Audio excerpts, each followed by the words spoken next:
Grocery shopping in Brooklyn can mean sharing tight, consolidated spaces with all kinds of folk.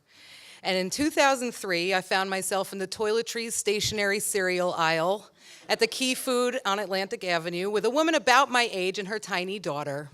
So when I reached for that toothpaste on the top shelf, I nodded to excuse myself. And I saw that they were wearing matching sundresses similar to my own. Yards and yards of batik-dyed crepe with shoulder straps tied in bows. We looked like members of the same tribe of downtown Brooklyn white girls. But when I looked more closely, I realized that I was looking at a frightened mother clutching her child against a display of index cards and generic Fruit Loops and Preparation H. So I traced her eye line, half expecting to see a massive cockroach crawling where the toothpaste had been. But I realized that the sight that made her back away in horror was my hairy armpit. Now, back in my late teens, I found a lump under my left arm, and I panicked and called my mother, and we panicked together until I had it checked out. And it just turned out to be a benign cyst, but none of the creams or ointments or powders that the doctor gave me were working. And he asked me, "You're not shaving the affected area, are you?" Well, Doc had no way of knowing that my grandmother was the woman who would enter the recovery room after my sister's brain surgery and ask, what, she couldn't put a little lipstick? And the doctor had no way to know, we all had no way to know, that my mother would end up being that woman on her deathbed, wasted away to 90 pounds from cancer, lamenting to her youngest daughter, "I can't believe I'm finally thin and I'm too sick to enjoy it."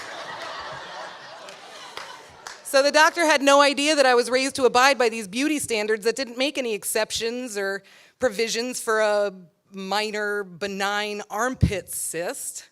So I was doing what any self-conscious, gender-conforming woman would do. I was shaving my armpits and hiding my armpits and pretending that nothing was wrong for years.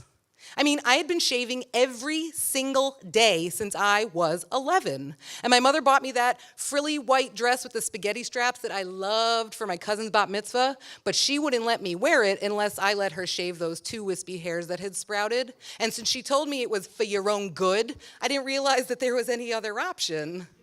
So even though it made my underarms swell and ache, I continued shaving until I could not put my arm down. And eventually I had to put the razor away. And even though it was the depths of winter, I didn't want to leave the house. But by the time spring came to New York City, I had embraced that forest of soft fur that grew where my cysts used to be. I even caught myself twirling and stroking the tiny locks when I needed to soothe myself to sleep. And without the constant throbbing and occasional oozing that I had been hyper aware of for so long, I could pretty much forget all about my armpits altogether. That is, until the first bit of unsolicited commentary came to me from none other than my mother. "Ugh, that looks so grody," she said to me at a family barbecue, not referring to the charred chicken parts coming off the grill, but to my hirsute pits. And I was stunned that Mom would call me out that way. But I shouldn't have been.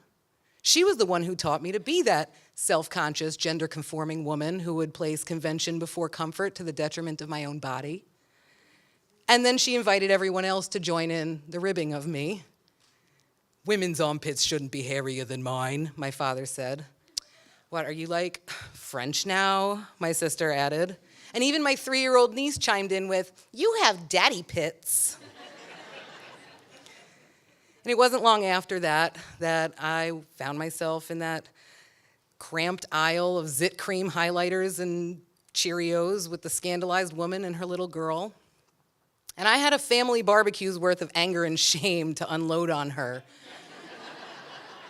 But I just rolled my eyes and walked away. But at the checkout line, I saw her and her daughter eyeballing me. And I thought, had my armpit just ruined somebody's day? And I was kind of titillated by the possibility.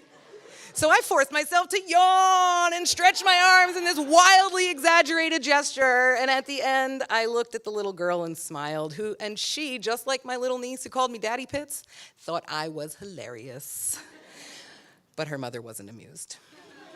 Abandoning her groceries on the conveyor belt, she grabbed her daughter's hand and she marched indignantly over to me and pointed in my face and said, "You are disgusting. Shame on you."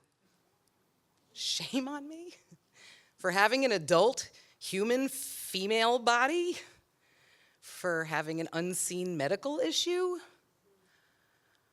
Or for finally accepting something about myself and not being too ashamed or sick to enjoy it? Okay, shame on me.